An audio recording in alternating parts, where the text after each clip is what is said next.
बिस्मिल्लाहिर्रहमानिर्रहीम। अस्सलाम वालेकुम। आपने अपनी पूरी जिंदगी में शायद ऐसे मनाजिर फिल्मों में भी नहीं देखे होंगे जो आपकी स्क्रीन पर चल रहे हैं। इन मनाजिर ने इसराइल की कमर तोड़ कर रख दी है और आपको आंखों पर यकीन नहीं आएगा कि इसराइल का इस लेवल का नुकसान हो सकता है।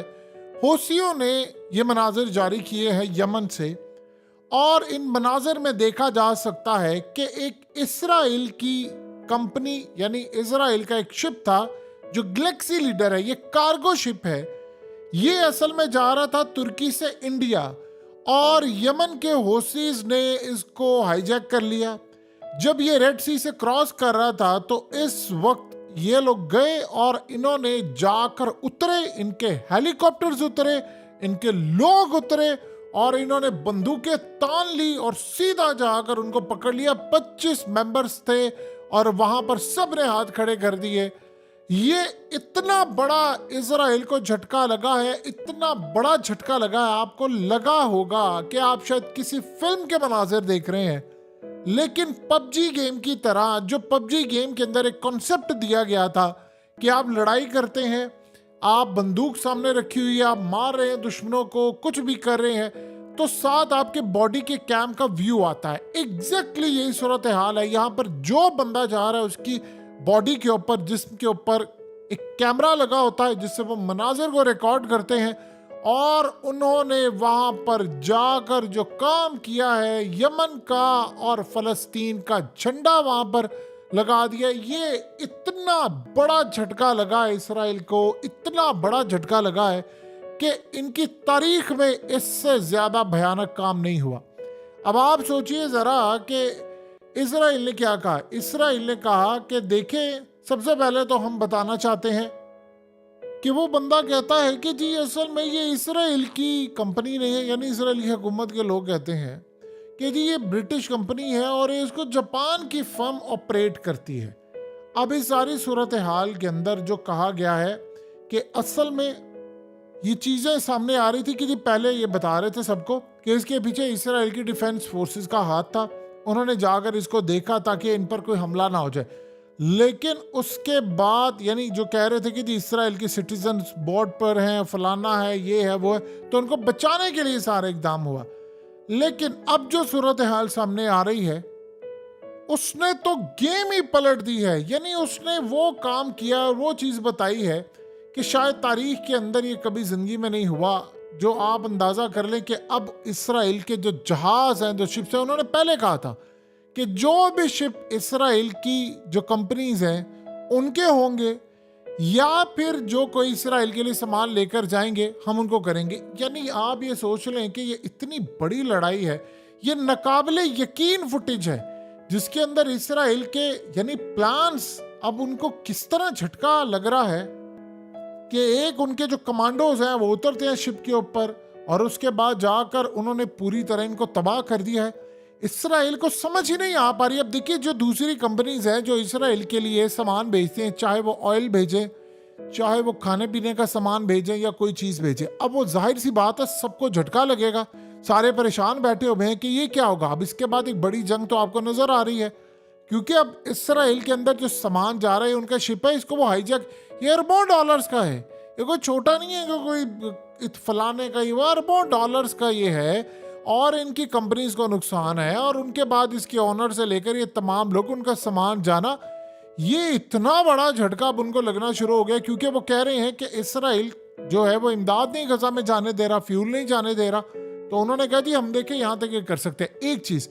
दूसरा उन्होंने ये कहा है कि बहुत सारी चीज़ों को तो हम हाईजैक कर लेंगे, लेकिन बहुत सारी चीज़ें ऐसी है जिसमें हम मिसाइल मारेंगे। और साथ उन्होंने कहा है कि दूसरी कंपनीज जिनके शिप जा रहे हैं, क्योंकि आप देखिए जो एयर ट्रैफिक होती है, जो फिजा के अंदर जा रहा होता है, उसमें तो पता होता है कौन सा जा रहा है, उसका कोड है। समंदर में भी ऐसा होता है, तो समंदर के अंदर ज़रा चीज़ें डिफरेंट होती हैं, लेकिन यहाँ पर भी होता है। तो वो कह रहे हैं कि जिन लोगों को पता चल गया है कि हमने अब इसराइल के शिप्स को नुकसान पहुँचाना है, वहाँ पर गैर मुल्की अपने आप को निकाल लें। यानी इसमें जाहिर सी बात है, बहुत सारे इजरायली हैं वो भी काम कर रहे होते हैं, बहुत सारे गैर मुल्की हैं वो भी काम कर रहे होते हैं। और झटका आप देखिए ज़रा किस तरह वो लोग गए हैं, अंदर तक गए हैं। इतना बड़ा ये शिप था जिसको उन्होंने पकड़ लिया है। ये तो अब तक का इसराइल को सबसे बड़ा झटका लगा है। और आप देखिए कि इसराइल ने अब कहा है कि अब इसका बदला लिया जाएगा, और वो बदला ले रहे हैं। वो कह रहे हैं कि जी अब हमला करेंगे। उन्होंने इसका डायरेक्टली इल्जाम लगा दिया ईरान पर। देखिए एक बात ज़हन में रखिएगा, होसी कोई भी काम जो बड़ा होता है वो ईरान की मुशावरत के बगैर करते नहीं है। जब वो ईरान की मुशावरत के बगैर कोई काम नहीं करते तो फिर एक बात क्लियर हो जाती है कि चीज़ें इतनी हद तक ख़राब हो जाती हैं जिसका हम अंदाज़ा नहीं लगा सकते। अब सबसे बढ़कर प्रॉब्लम यह है कि एक बड़ी लड़ाई यहाँ पर मुंतज़िर है, क्योंकि आप देखिए कि इस वक्त इसराइल ने कहा है कि वो अब इसका बदला लेंगे, और वो बदला ईरान से लेने जा रहे हैं। ईरान के ऊपर अगर ये बदले की बात आती है तो इसका मतलब है कि ईरान के ऊपर हमले की तैयारी हो रही है, और वो अमेरिका को कहेंगे कि तुम आओ और आकर इस हमले को सर अंजाम दो, क्योंकि अब उनके शिप पर मामला आ गया। अब पानियों में लड़ाई चली गई और वो लड़ाई अब बड़ी होगी, क्योंकि बड़ी बड़ी कंपनीज कहेंगी हमने इसराइल तक नहीं जाना। जब वो बाइकआउट करेंगे तो इसराइल के अंदर जो प्रोडक्ट्स हैं, चीज़ें, वो महंगी होती जाएंगी। और असल में ये यमन के अंदर होसी कह रहे हैं कि हमने इनको बताना है कि किस तरह तुम्हें नुकसान होगा, तुमने गजा के अंदर चीज़ें नहीं जाने दी, हम ये करेंगे। इसराइल के अंदर एक खौफ की फिजा पैदा हो गई है, और उनके ख़ास तौर पर शहरियों के अंदर, कि अब हमें खाने पीने का सामान हो या फिर हमारे लिए चीज़ें हो, तेल हो, ऑयल हो, अगर ये हमें नहीं मिलेगा तो कीमतें, देखिए डिमांड एंड सप्लाई की बात है। अगर डिमांड जो है वो ज़्यादा है और सप्लाई कम है तो कीमतें आसमान पर चली जाएंगी। उसके साथ आप ये देखिए कि हमास के तर्जुमान ने आज जो ऐलान किया, उन्होंने कहा है कि आज हमने इसराइल का इतना नुकसान किया है कि हमने तकरीबन 70 के करीब, उन्होंने कहा है कि इनके जो टैंक्स, बुलडोज़र और चीज़ें पिछले तकरीबन 3-4 दिनों में तबाह कर दी हैं। और साथ उन्होंने कहा है कि इस वक्त यानी सारी सूरत हाल में हमारे जो जंगजू गए हैं, 25 गए थे इनके खिलाफ ऑपरेशन करने के लिए, जिसमें से एक वो कह रहे हैं कि मारा गया है और बाकी 24 वापस आ गए। तो उन्होंने कहा कि हमने इनके इतने नुकसान कर दिए, इतना ज़्यादा नुकसान कर दिया है कि जिसकी इंतहान, इनके लोग मारे जा रहे हैं। इनके तमाम तर हम ऑपरेशन की जो वीडियोज़ हैं वो जारी करने वाले हैं। अब आप ये देखिए कि लिबनान की साइड से भी इसराइल पर हमला हो रहा है। आज इसराइल की मिलिट्री बेसिस को उड़ा दिया गया है, और इसके साथ साथ इसराइल के ऊपर अब उनके शिप के ऊपर हमला हो रहा है। फिर इसके बाद जो अगला मरहला है, ये चीज़ असल में इसराइल के लिए बड़ी परेशान कुन है कि उनकी अब सिक्योरिटी जो है वो दाव पर लग गई है। देखिए ऑलरेडी उनकी जो नेसेट है, जो उनकी पार्लियामेंट है, उसके अंदर वो लोग क्या कह रहे हैं, वो लोग अगर इनको ये कह रहे हैं कि तुम लोगों ने हमें मरवा दिया है, हमें बर्बाद कर दिया है, तुम जाओ हमारे से बातचीत करो, जाकर इस लड़ाई को ख़त्म करो और जो हमारे कैदी हैं उनको छुड़वा कर लेकर आओ। ये तो एक साइड की बात हो चुकी है। नंबर 2 जो सूरत हाल पैदा हो रही है कि इसराइल के अपने अंदर एहतजाज और ये तमाम चीज़ें उरूज पर चली गई हैं, और इतना ज़्यादा पैनिक वहाँ पर फैला हुआ है, इतना पैनिक फैला हुआ है कि वहाँ पर लोग कह रहे हैं, अब आप सोचिए ज़रा, आज जब ये मनाजिर गए हैं शिप के, इन मनाजिर के बाद इसराइल के अंदर जो इन्वेस्टर है वो तो नहीं आएगा, वो तो कहेगा इनको कि आप ये लड़ाई ख़त्म करें। इसराइल ने असल में, देखिए ये जो लड़ाई है इसमें इसराइल को नुकसान हो रहा है। अभी इस लड़ाई के अंदर मुस्लिम ममालिक कूदे नहीं हैं। अभी इस लड़ाई के अंदर जब बड़े बड़े ममालिक कूद पड़ेंगे और इस्लामिक कंट्रीज कूद पड़ेंगी, या मिसाल के तौर पर जो इसराइल को कहा गया है कि 13 फ्रंट आपके लिए खुलने वाले हैं, 13 जगहों से एक साथ लड़ाई होगी। अमेरिका उसको कह रहा है कि तुम लड़ने के लिए तैयार ना हो, अमेरिका उसको कह रहा है कि तुम डील करो।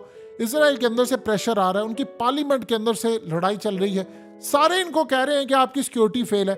अब देखिए पहले तो लोग ये कह रहे थे कि 7 अक्टूबर का मामला हुआ, आपके अंदर फेल हुआ है। अब इस तरह की शिप का, इसको आप किस तरह सिक्योरिटी देंगे? उनके वहां से जहाज आएंगे, कितने जहाज पर आप लड़ सकते हैं?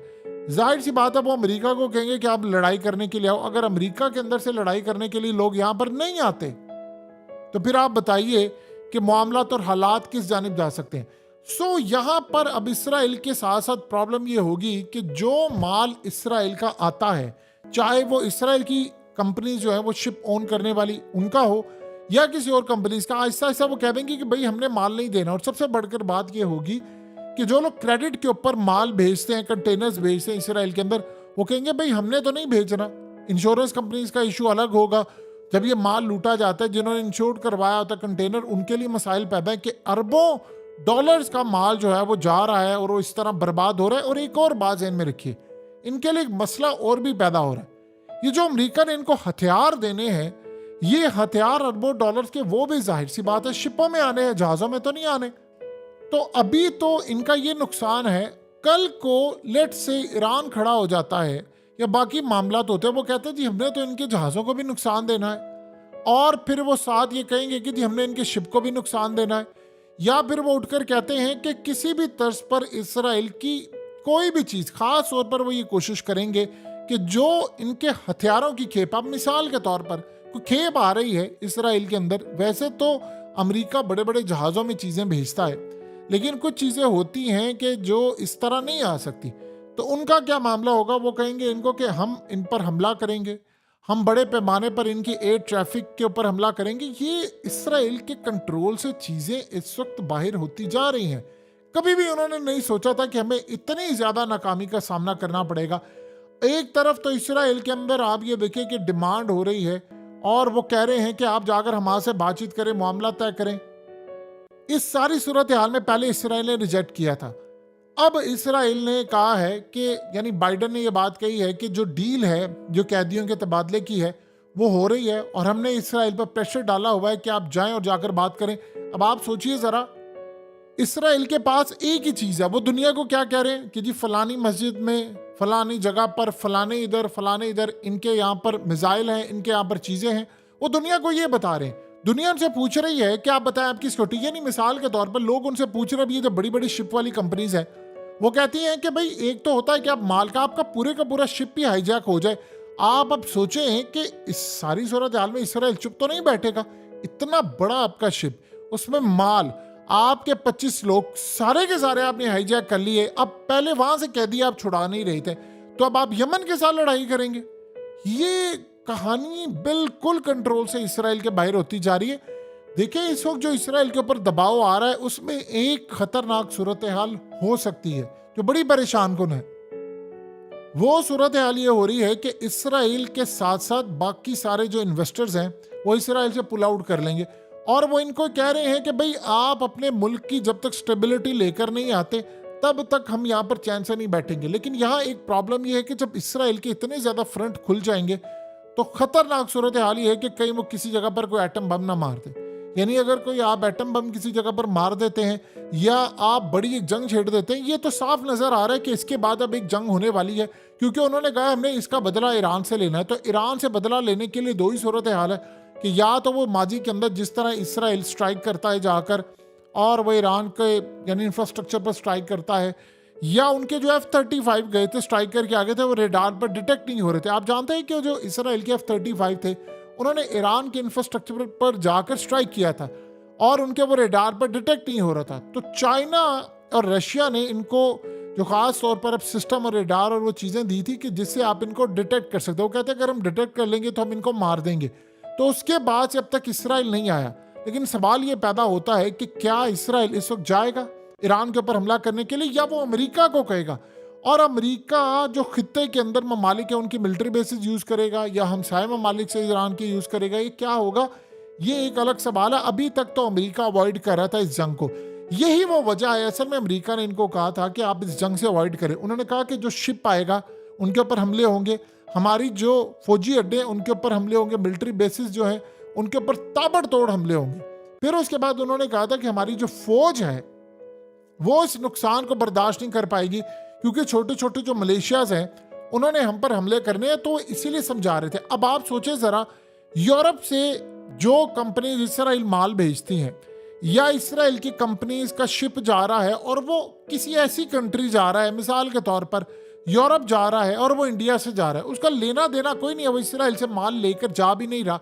लेकिन सवाल ये पैदा होता है तो वो इसराइल की कंपनीज, अब आप सोचें ज़रा कि जितने इसराइल के बिजनेसमैन हैं बड़े बड़े, वो ये सोच रहे हैं कि हमारे पैसे लगे हुए हैं, इन्वेस्टर का पैसा लगा हुआ है और लेना देना भी कुछ नहीं है। अब दुनिया के जो ममालिक हैं वो अवॉइड करेंगे कि हमने इसराइल के शिप के ऊपर माल नहीं भेजना, ये तो सारे का सारा हमारा माल पकड़ा जाएगा, हमारे लोग भी पकड़े जाएंगे। और बाद में लोग कहेंगे कि इसराइल की जो कंपनीज है शिप वाली, उनके साथ जो काम करें वो भी जाना छोड़ देंगे।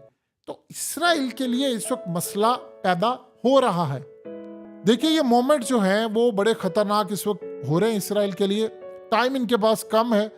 बार बार हकीकत टीवी आपको एक बात कह रहा है कि खतरनाक सूरत हाल ये पैदा हो सकती है कि जब इसराइल चारों तरफ से फंस जाएगा तो ये ना हो कि वो किसी जगह कोई एटम बम या कोई बड़ा हमला कर दे जिसके बाद पूरी दुनिया जो खामोश बैठी हुई है वो ऐसी जंग में कहीं धकेल दी जाए जो वो बर्दाश्त नहीं कर पाए।